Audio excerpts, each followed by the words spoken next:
Yo, what is up, Crockxen clan members, Poke fans, and others who stumbled on this video? I'm SoresanCrockxen here with a recap slash thoughts video on Pokemon Sun and Moon.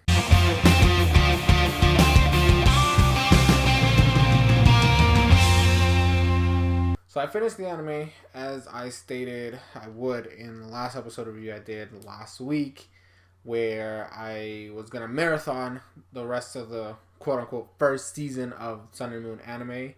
And at the end of it, I would decide whether or not I would come back to do episode reviews again on the channel. And my overall thoughts of what happened in the actual series up to where it ended. So to give you a recap, Season 1 of Sun and Moon starts from when it started to the end of them going back to Kanto, meeting up with Misty and Brock, and then that's literally the first season. I don't have confirmation when Season 2 is going to start, but we'll get to that in a minute. So first off, what do I feel? How do I personally feel right now after watching 43 episodes of Sun and Moon? Honestly, I'm actually happy. First off, it's a huge load off not have to do reviews for each one of these episodes like I used to do for X and Y and all that stuff. It was nice to just sit back and watch the anime.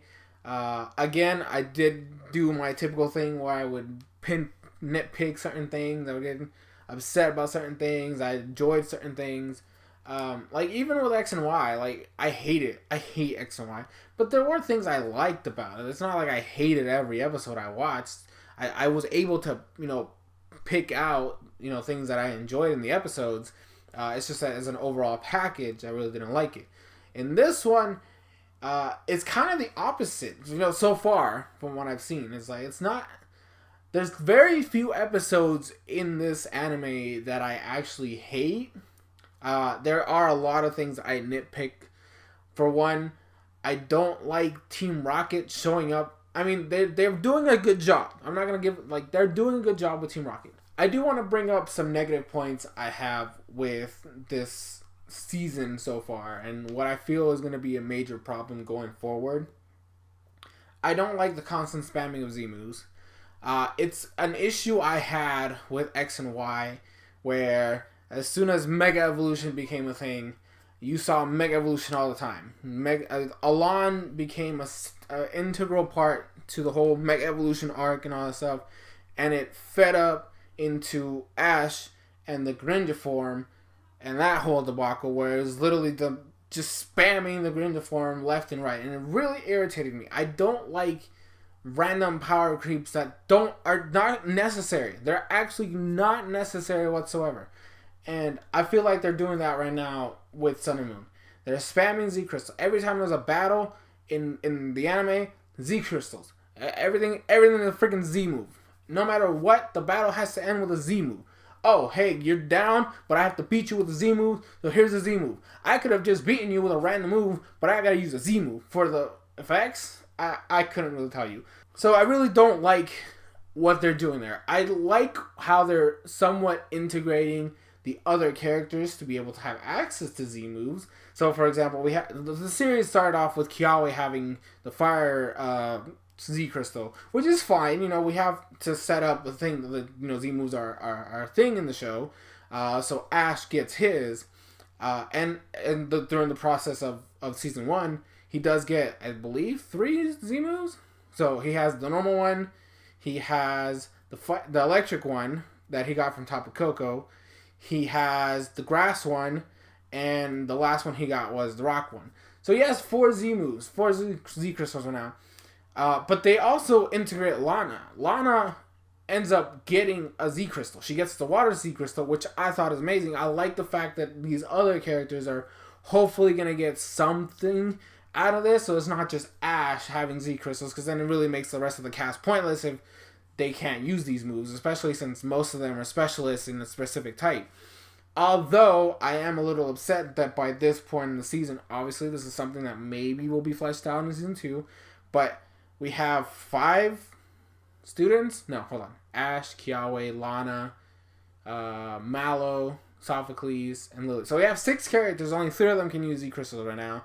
One of them doesn't even battle at all. So it's like, I don't know, it's a weird balance here. I kind of hope that by later down the line, all these other characters are able to use at least once. But the problem with that is that Mallow's a grass type trainer. Ash already has the grass Z crystal, so there's really no point to do a repetition there. So that kind of hinders her. Sophocles is an electric type, but because Ash has Pikachu, he can't have that. But his main Pokemon is Togedemaru, which is also a steel type, which I'm hoping will be able to give him some leeway. And then for Lily, she has Snowy, which is the Alolan Vulpix, who's an ice type. Then if it evolves, which we don't know that's the thing, but if it evolves, it's going to be an ice fairy type. So there's at least a possibility of 2 Z moves over there. But seriously, that's my point. Like, there's too many Z crystals right now, too many Z moves. But I am glad that they're integrating the other characters that have access to them, because it feels kind of weird if Ash is the only one that can use them. In terms of characters, I will say I'm surprised how well Sun and Moon is handling their characters. X and Y had 4 main characters and sucked at using them. Like, Ash had some moments of decency here and there, but his character development with his Pokemon were completely off balance. You had literally Greninja just skyrocketing and said fuck all your other Pokemon, but then Ash's personal character growth was kind of wonky. Serena was practically irrelevant the whole time. Clement was just there for literally a majority of the series, and then Bonnie had some character development in the beginning, but was literally irrelevant until X, Y, and Z started, when then she was the carrier of Squishy with, the Zygarde storyline, all that stuff, and her being able to stop Zygarde from going berserk. Like, literally, that whole group, 4 people, mind you, completely thrown off balance. Yet you look at this cast, it's bigger, you have 6 characters to work with, and all of them feel fleshed out in a matter of 43 episodes. I will say this right now. I hate the Sun and Moon game. Sun and Moon, the first ones, I absolutely despise those games. I never even finished one of them. I bought both. I didn't even finish one of them. I'm currently playing through Ultra Moon. Ultra Moon. I'm bored as hell. But the point is, I don't like how these characters are in the games, but I really enjoy them in the anime. I love the way Lana is, like, kind of quirky, and she's very shy, but when it comes to the water, she just has this spark to her, and you can clearly tell she loves water Pokemon, and the moments that she had with Popplio were freaking amazing. I love between these 2 characters. Popplio, I hate Popplio. I don't like any of the starters in Gen 7. I don't, and I will not. Even with the way the anime is doing it, I still don't like any of them. But I do have to give them props for at least making, like, my least favorite of the 3 starters, like, makes it look nice and adorable with Lana. Same thing with Mallow. I do not care for the Bounce Sweet, Steenie, Serena line. I don't care for it. But the things that Mallow has, the way she is with Bounce Sweet, later on Steenie when it evolves, is great. I love Mallow. Actually, I will say right now, probably is my favorite of the group, which is weird, because to be perfectly honest, but I love the way she is. She's kind of the older sister of the group. She works the shop. The most recent episode that had her by herself, she had they all have, their particular mini episodes centered around them, which is great, which is why I think they're done well compared to the X and Y cast, because they have episodes focused on them, so you get to see these personality traits. So Mallow, the episode where she fights her dad, and runs away to the forest, you get to see this backstory with her. I liked her more, I liked her before that, but that episode made me like her even more, which was fantastic. Sophocles is kind of like the one that right now is still, I'm still iffy with, because the episodes that are centered around him are still a mixed bag. Because you have, what was it? The first time was when, Pikachu and Togedemaru got lost. Or Togedemaru got lost, and then he had to find it. But the 2 main episodes for the rest of the season, the ones that I didn't review, were the one where he's moving, but it's only 2 houses, and it's a whole misunderstanding. I liked what was going on with him. I liked what they were doing, but it still didn't feel like it was good enough. And the other one was like a racing one, where it's like they got him a charge bug, and it's like a charge bug racing thing. I don't really care much for that stuff, so he's still like on the weaker side, but I don't hate him either. Like even in those episodes, even though I didn't like truly like love them or whatever, it still showed off his personality, which again makes him feel like an actual character and shows some sort of progression here. Kiawe, I gotta say, in the beginning he was my favorite. He's still kind of up there. Like him and Mallow switch around back and forth. But I think he's the coolest one. I will say that. Even though I like Mallow right now is my favorite of the side characters, I think Kiawe's the coolest one out of the entire group. I love how they're handling him. I love his progress. I love the fact that he actually took on a trial challenge. I love the fact that he had that grand trial against Olivia. Turtonator, for all intents and purposes, I actually like somewhat decently. That's his main Pokemon. He has a Charizard, which he uses to his rider Pokemon. But I love, like, he has a whole backstory. His family sells milk around the whole islands. So every morning he wakes up, he has a routine, right? He goes around delivering milk to people and desserts and like, oh my gosh, he's so cool. And he's like a competent battler, which is great because that's something that I like. I like to have, besides Ash, I feel like Kiawe is the only one that battles aside from him, which is weird because you have 6 characters, only 2 of them battle. But, the point is, he's shown off because he can battle. When Ash needs to train, Kiawe's right there. When Ash needs to practice his new Z moves, Kiawe's right there. Like, literally, Kiawe is his go-to guy. And it's kind of weird. I don't know if it's a rivalry thing going on, but I love how they're doing that whole debacle with Kiawe being a very competitive person, no matter what the circumstances. If it's a competition, he wants to go in and he wants to take the gold. I love that. I really do love that. And the freaking his battle versus Alolan Marowak, that was solid. That again, they all have these specific episodes that are geared towards them, and that one right there was one of the best ones in the entire season to me personally, where they were chasing after Marowak, and then you have Kiawe, who in all intents and purposes doesn't lose very often. People are shocked when he loses. And he goes off to fight this Marowak, and because he's very confident in the way he is, and Turtonator is a very strong and bulky Pokemon, he went in thinking like, I got this, I can beat this Marowak, I can do this, and then he loses. But it's kind of one of those things where like you lose and then you train to get better, something that the other cast tend to forget. A lot of these other characters in previous seasons were like, oh well, I lost, time to go into like this weird depression mode. No, none of that. This man was like, let's train right now. I need to get better. And then he trained with Ash overnight. He learned a new move, which is amazing, which is Shell Smash, which I don't even think we've seen Shell Smash since Silence Crystal back in Black and White, which and Silent became irrelevant the later half of that arc. So you know how long that's been. And then he beat the Marowak. He took the hits he needed to take, and then he used Shell Smash so he can outspeed the Marowak, take him down. Granted, they finished it with a Z move, which again I feel it's overdone, but the point stands. It was great. He got great, and then after that, when he battled Brock, bruh, that was so cool. Mega Steelix versus Turtonator was hype. I love it. And then Marowak gets pissed because he's also competitive. That's another thing. Like, he catches Alolan Marowak, and Alolan Marowak is just as competitive in Kiawe, and he sees Kiawe lose, so he gets mad at Kiawe. He's like, what are you doing, man? You're supposed to be winning this thing. Which is great.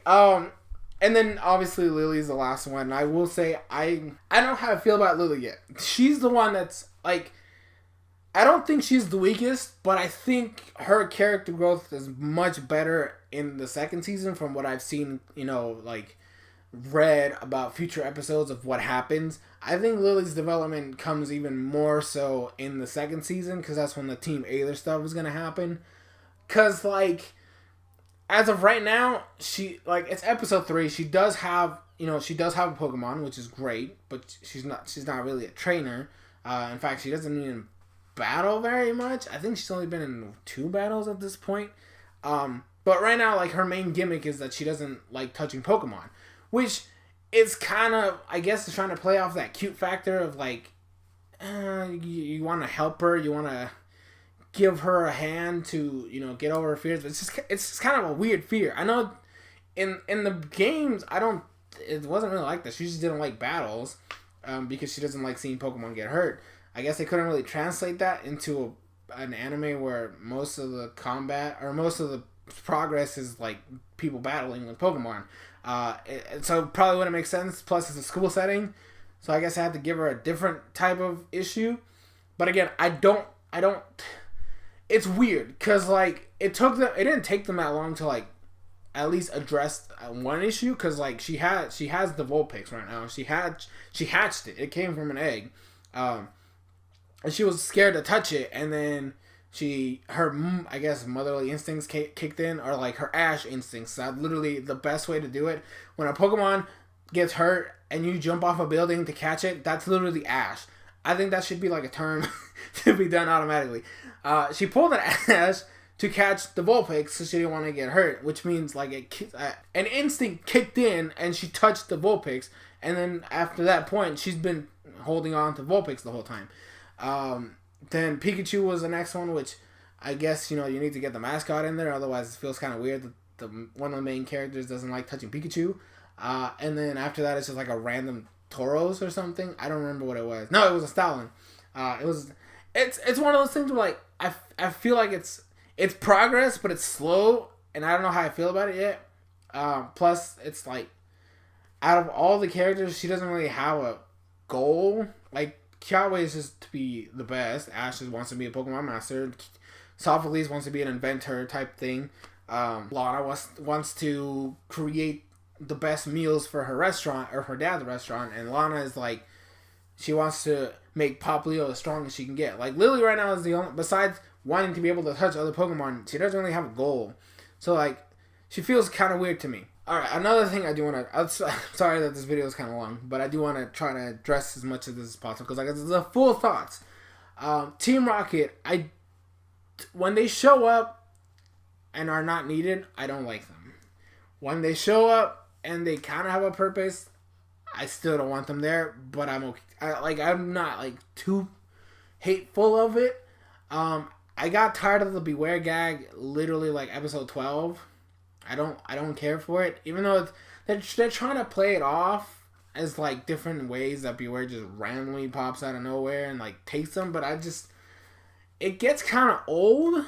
But I do want to say when they do Team Rocket and it doesn't focus on the main characters, that's when they shine. I do not like, and I would really appreciate it if they stop merging the two, at least for a long while. If you're going to give me a Team Rocket episode, give me a Team Rocket episode. Do not merge them with anybody else, because it's just stupid.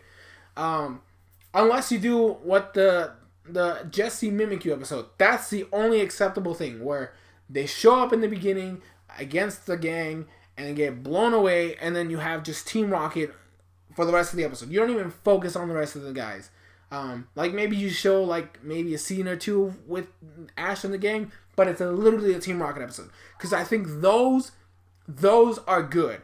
That episode in itself was amazing, because you had literally Jessie, who in the past I've criticized for being like the weaker half of Team Rocket, because she's kind of like well, not in terms of character, I mean in terms of like a personality. She's like always about herself, selfish, self-centered, big ego, stuff like that. Most of the time, unless it's alongside James, she doesn't really show too much emotion towards her Pokemon. But in this scenario, what happened with Mimikyu showed that Jessie is actually a decent human being, you know, without James being there, which is what I liked about it. Because Mimikyu's disguise break, like literally rips, and Jessie tries to find a different outfit for it, like puts a bag on top of it and whatever. And then Mimikyu's not happy. There's a bunch of stuff that's happening, and then Jessie sews up the disguise. Like, she fixes it up. And then when these Murkrow come and take it away, she chases after the Murkrow, beats them down to take it back. Well, she doesn't really beat them down, but she like literally attacks them to take the custom bag, because that belongs to Mimikyu. So again, it shows a different side of Jessie, which I really enjoy it. I love the Team Skull, Team Rocket fiasco. That was great. They have a Z Crystal too. I think it's a dark one, which right now doesn't really help any of them because Mimikyu has Ghost and Grass, and then Marini has Normal and Poison. I think those are the two moves that they. I mean, they're very limited. And Beware, they haven't really caught Beware yet. And I don't think it's used a move up to this point. Either way, neither one of them has a Dark type move. So, unless James catches another Pokemon or Mimikyu somehow gets like knockoff or something, or some weird Dark type move, I really don't think their Z Crystal is going to be at any point. On top of the fact they don't even have a Z Ring. So it's kind of like pointless. Last but not least, I do want to say I like where it's heading so far. I'm thoroughly enjoying what I'm seeing. I know for a fact I'm going to see a lot more character stuff. I know Lily specifically is going to get a lot of development in the coming arcs. I didn't even talk too much about Ash, but like, it's Ash. I could do a whole video on him by itself. So I didn't want to talk about him. I want to talk about everything else because that's a lot more important in my eyes, because Ash is going to be Ash at the end of the day. Most of his stuff doesn't really matter at, like, in this early stage. But I do like where it's going. I do like the side characters. I love these side characters. There's only one character I hate, and that's Samson Oak. I don't like puns, and that's literally all he is. He's literally just puns, and I hate him for it. So, like, literally everybody else is cool. I like everybody else. I like everything. So far, I like what they're doing. I like how they're handling these characters. In the future, all I ask is that they tone down the Team Rocket stuff or just literally do exclusive Team Rocket stuff. No more of this Team Rocket main gang stuff. Use that sporadic. Like, use that maybe like once every like 5 to 10 episodes or so. Like, that would be ideal. I do not like them interacting as much because you don't really get to flesh out Team Rocket when all they're doing is the same crap they've been doing for the past 20 freaking years, and they get beat down by Ash or Kiawe or some random people, and then they get blown away and they're irrelevant for the rest of the episode. Like, there's really no point for that, any of that. Just stop, and then you're good. I feel like Sun and Moon is a really good show. I am looking forward to continue watching this season, or the next season, which is why I'm officially announcing right here, right now, that when Season 2 comes out, when the first episode releases, you can expect Sun and Moon Reviews will be back on the SoresanCrockxen channel for the English dub. They are coming. They will be here. And I hope you guys support me. I hope you guys enjoy it. And let me know in the comments. Are you excited? Again, I also want to reiterate. There's two styles that I can do for these reviews. I can do what I used to do back in the X and Y days, where I would go over the entire episodes and how I felt and how, like, my nitpicky self. Or I could do what I did for the last episode review, which I will link at the end of the screen, one of the two. I don't remember. I think it's this one. So you guys can watch it, and if you prefer that style where I just give like an overall thoughts and then maybe pick out a couple things I want to talk about, let me know which of the two styles you prefer, because I could do either one. Granted, the old school one is what really made me tired of X and Y, so I don't know, but it's up to you guys. I'll do whatever you guys want, but I am going to be reviewing this because I'm enjoying what I'm seeing so far. But just know, just like anything else, the moment I get bored, I'm done. That's it. I'm not going through X and Y again. I'm not going to go through trying to force myself into watching I hate. Same thing with Yokai Watch. When that was happening, that was just not fun. I know it wasn't fun for you guys. So that wasn't fun for me. But that's going to be it for the video. Sorry for how long it was. But I hope you guys enjoyed. I've been SoresanCrockxen, and I will see you guys in the future video.